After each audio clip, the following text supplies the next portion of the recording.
She doesn't chase fame. She doesn't follow the rules. And yet, somehow, she's becoming one of the most unpredictable forces in Hollywood. But who really is Thomasin McKenzie? Why is she turning down massive roles most actors would kill for? And what's the chilling reason behind her eerie, almost haunting presence on screen? The answers aren't what you think. In fact, the truth about her might just change the way you see every one of her performances. Forever. Thomasin McKenzie. A name that once whispered quietly in the corners of indie cinema is now echoing through the halls of Hollywood. But how did a girl from New Zealand, barely known a few years ago, become one of the most intriguing and unpredictable talents in the industry today? You might think it was luck. You might assume she had a famous family backing her. And sure, she does have a lineage in acting. But that's not the full story. Not even close. Her breakthrough didn't explode like a firework. It crept in, subtle and haunting. If you've seen Leave No Trace, you know exactly what I mean. A performance so quiet, so intimate, it didn't demand your attention. It invited you in. It whispered instead of shouted. And that whisper was more powerful than most screams. Critics took notice. Audiences paused. And just like that, Thomasin became a name you couldn't ignore, even if you didn't quite know why. But here's the twist. After that, she didn't do what most rising stars do. She didn't chase the franchises. She didn't sprint toward rom-coms or action flicks. She chose roles that felt off-center, unusual, roles that almost felt like they chose her. Why? What's her strategy?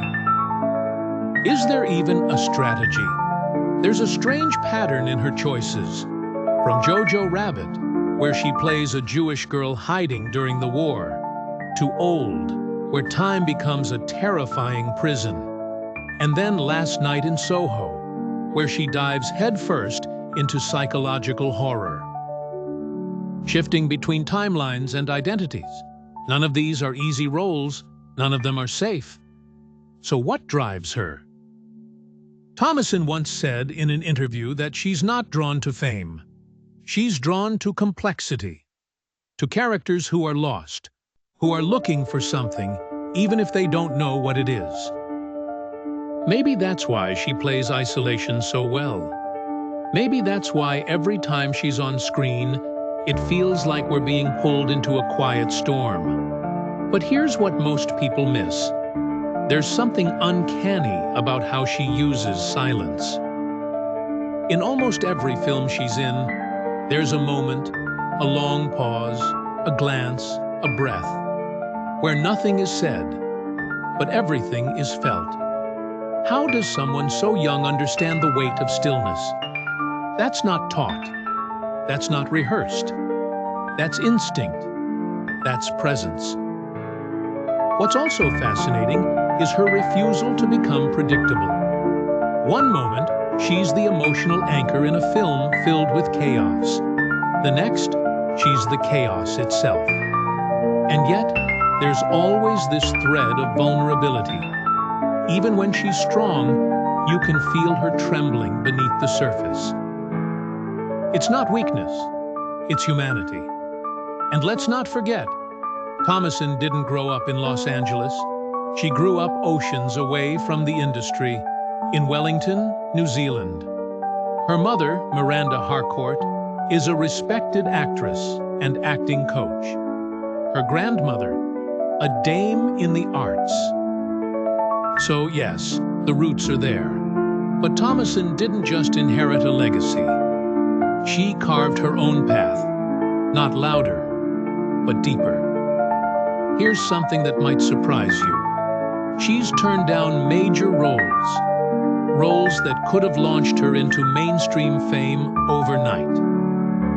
She's said no to scripts that didn't feel right. In a world where everyone's trying to stay relevant, she's been okay with disappearing, temporarily. Why would someone do that? What does she know that others don't?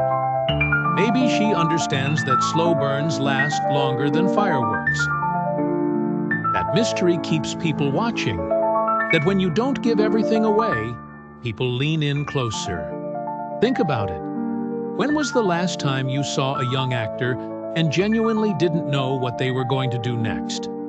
That's the Thomasin effect. She's not a star chasing the spotlight. She's a shadow that catches your eye when you're not looking. And when you try to look away, you realize you can't. Because there's something there. Something unsaid. Something you need to understand. Even if you can't name it yet. And now, she's entering a new phase. Bigger directors, riskier scripts, roles that blur the lines between protagonist and antagonist. She's not here to be liked. She's here to be remembered. The question is, what's next? Will she finally step into the mainstream? Or will she continue walking that thin line between indie enigma and breakout star? Will she ever play a role that lets us fully understand her? Or will she keep us guessing? Maybe that's the real magic. She doesn't want us to figure her out. She wants us to feel her, to follow her into the strange, the quiet, the unknown. And we do, every time.